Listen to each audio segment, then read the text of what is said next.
Thank you and welcome to the show this morning. The topic this morning is social justice and incarceration, and we're fortunate to have with us Metropolitan Councilperson at Large, Councilperson JMaynard, and he will talk to us about some issues dealing with social justice and incarceration. But before we get involved in that this morning, Councilman, let's have you give us some information about your background, your education, and some of the things that eventually led you to be the councilperson at large for the Metropolitan Council. Let's talk about it from that perspective. First of all, I want to thank you. I want to thank you for your service and for your longevity at Tennessee State University as well as this show. My name is JMaynard1. I am a councilperson at large. There are 5 councilpersons who are at large who represent the entire county. Then there are 35 district councilpersons who represent their district. I'm a pastor of Southside Community Church in the south side of Nashville. My dad is Bishop Maynard, and he is the bishop of Cathedral of Praise Church in North Nashville. So we're trying to cover the south side and the north side. I also serve as general counsel for Matthew Walker Comprehensive Health Care Center, and it provides primary health care. It also provides dental care. And then I also serve on the Tennessee Democratic Party's executive committee, and I'm the former deputy chairman of the Tennessee Democratic Party, and I also serve as one of the committee members for Barack Obama during the primary and the election, during the general election with the Democratic National Committee.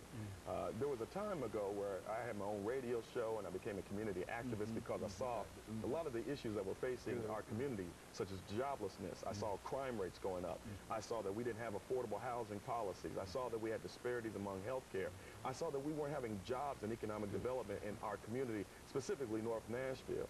So I began to ask that question, and when I got the answers, I realized that the support and services and resources that the city was giving to other parts of the city, like West Nashville and East Nashville, weren't coming to North Nashville. So I decided to run, and in 2003, I ran for the 21st district. I lost by 21 votes. And then in 2007, I decided to run at large for the entire county. And God blessed us to get over 42,000 votes. In fact, the most votes that I think that any African-American has ever received in a county-wide race. And so you've been involved, and so you are involved in just a whole variety of things outside of the Metropolitan Council. That is correct. In a real sense. Right. And it's a busy kind of situation that you find yourself in, and we're just glad that you had the time to come by and deal with us. Now, what we were concerned about, and I guess we can raise this before the first commercial break, is the issue of social justice and incarceration. How would you describe that as an issue that you have to deal with doing whatever you do over the next 3 minutes? It's really comprehensive. First of all, social justice, in my opinion, is a moral issue. It's a spiritual issue. If you see yourself as a minister, if you see yourself as a person who preaches the word of God, who serves God's people, then you must deal with social justice. Dr. Martin Luther King was a great social justice advocate, but the greatest person who was regarding social justice was Jesus Christ. He came and dealt with social injustice. And so that's what we deal with. It deals with health care and health care disparities. It deals with why are so many African-American men and so many African-American boys and girls in jail? Why do we have more African-American boys in jail than in college? Why do we have so many African-American women who have HIV and AIDS? Why are they the #1 ethnic group carrying the HIV/AIDS disease?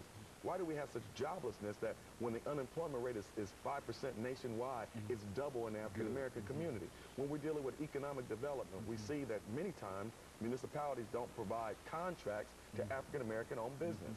In fact, in Davidson County, we've had 2 disparity studies.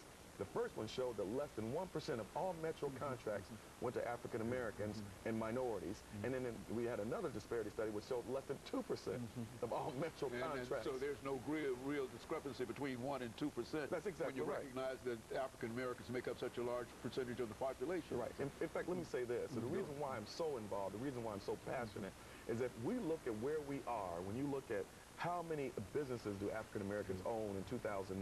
You look at the health disparities. You look at the dropout rate in high school. You look at joblessness. You look at all these different factors.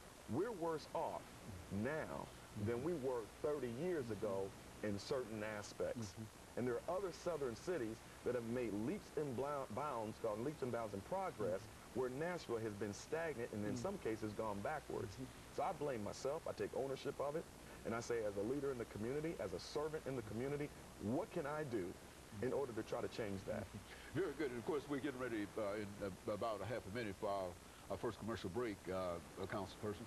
and I continue to call you councilperson because I've dealt with so many women, females, and et cetera. And then so you can call me Jerry. So just Jerry. You can call me Jerry. But really, and I think that's the kind of information we want, especially dealing with this whole issue of incarceration. Right. And I feel that you've got a lot of information that you can give us in reference to that, and we'll get that within the next 15 to 20 seconds after this first commercial break. Then we'll give you an opportunity to start up top dealing with that issue. And of course, we'll be back with our audience following this very, very short commercial break.